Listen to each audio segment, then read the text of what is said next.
Hello friends, welcome back to our channel. So ఈరోజు కాకరకాయ వెల్లి కారం అయితే మీతో షేర్ చేయబోతున్నాను. సో ఇక్కడ చూడండి, నేను హాఫ్ కిలో కాకరకాయలు అయితే తీసుకున్నాను. ఇందులో నుంచి సీడ్స్ తీసేసి ఇక్కడ పైన పొట్టు ఉంటుంది కదా, అది కూడా కొద్దిగా తీసేసాను అనమాట. ఆ తర్వాత ఈ సైజులో అయితే కట్ చేసుకున్నాను. ఇప్పుడు ఇందులో 1 టీ స్పూన్ వరకు ఫుల్గా సాల్ట్ యాడ్ చేసుకోవాలి.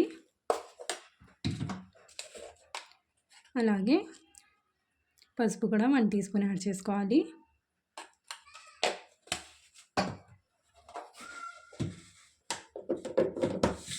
ఇప్పుడు దీన్ని బాగా మిక్స్ చేసుకోవాలి.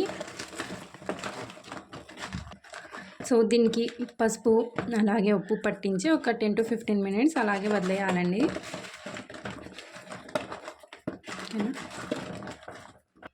ఓకే అండి. సో ఇలా బాగా మిక్స్ చేసుకున్న తర్వాత ప్లేట్ పెట్టేసి ఒక 10 to 15 మినిట్స్ వరకు వదిలేయాలి. ఓకే అండి. సో ఆఫ్టర్ 15 మినిట్స్ తర్వాత చూస్తున్నారు కదా, వీటినన్నిటిని కొద్దిగా ఇలా పిండేసుకొని పక్కన తీసుకోవాలి.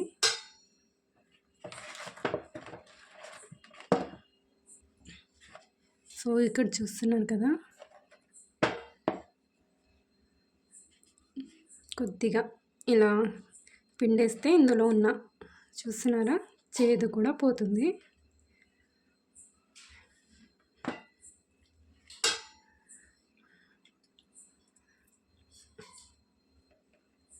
ఓకే అండి. సో ఆఫ్టర్ 15 మినిట్స్ తర్వాత మ్యారినేట్ చేసి పెట్టాం కదా, సో వీటిని గట్టిగా పిండేసి తీస్తున్నాను అనమాట. ఇలా పిండేసుకుంటే ఇందులో ఉన్న చేదు మొత్తం పోతుంది.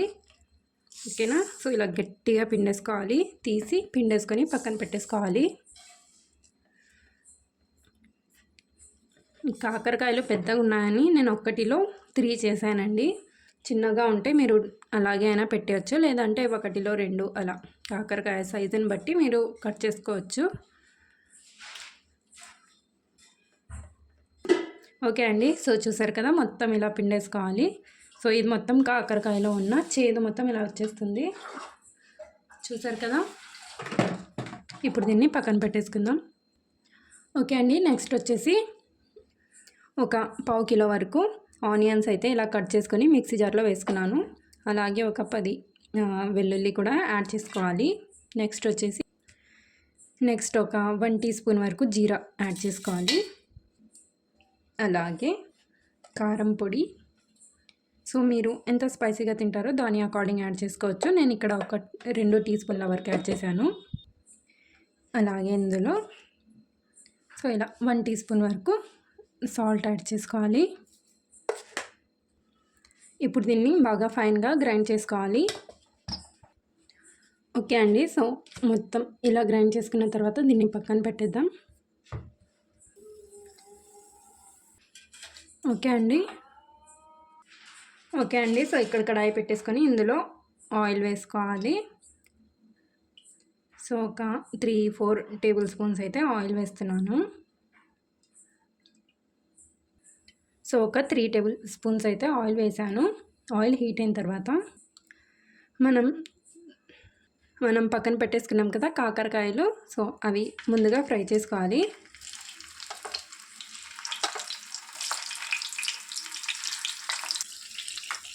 సో వీటిని ఇలా టర్న్ చేసుకుంటూ ఫ్రై చేసుకోవాలి. ఇప్పుడు కవర్ చేసి మధ్య మధ్యలో తీసి టర్న్ చేస్తూ ఉండాలి. ఓకే అండి. సో మధ్య మధ్యలో లిడ్ తీసి వీటిని చూస్తూ టర్న్ చేస్తూ ఉండాలి. ఓకే అండి. సో ఇప్పుడు వీటిని తీసి పక్కన పెట్టేస్తున్నాను. ఈ ఆయిల్నే మళ్ళీ మనం యూస్ చేస్తామండి. సో ముందుగా వీటిని ఒకసారి టర్న్ చేసుకొని చూసి తీసి పక్కన పెట్టేసుకోవాలి కాకరకాయలన్నీ. ఇవి కొద్దిగా చల్లగా అయిన తర్వాత వీటిలో స్టఫింగ్ చేసుకొని మళ్ళీ ఫ్రై చేసుకోవడమే.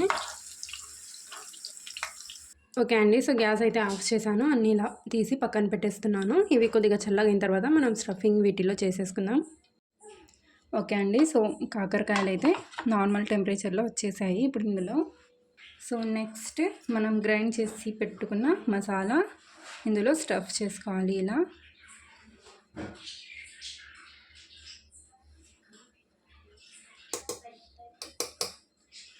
సో మొత్తం ఇలా స్టఫ్ చేసేయండి. ఓకే అండి. సో మొత్తం అన్నీ ఇలా స్టఫ్ చేసి పెట్టేసుకోవాలి. సో ఇందాక మనం కాకరకాయలు ఫ్రై చేసుకున్నాం కదా, అదే ఆయిల్ ఇక్కడ ప్యాన్ అయితే పెట్టేశాను. సో ఇక్కడ ఆయిల్ అయితే హీట్ అయిపోయింది. కాకరకాయలన్నీ ఇందులో యాడ్ చేసుకోవాలి. ఓకే అండి. సో కాకరకాయలన్నీ వేసుకున్న తర్వాత స్టఫింగ్ ఇంత మిగిలిందనమాట, ఇది కూడా ఇందులోనే యాడ్ చేసుకోవాలి. ఓకే అండి. సో మొత్తం స్టఫింగ్ ఆనియన్ పేస్ట్ కూడా ఇందులో అయితే వేసేసాను. వేసేసి బాగా మిక్స్ చేసుకోవాలి.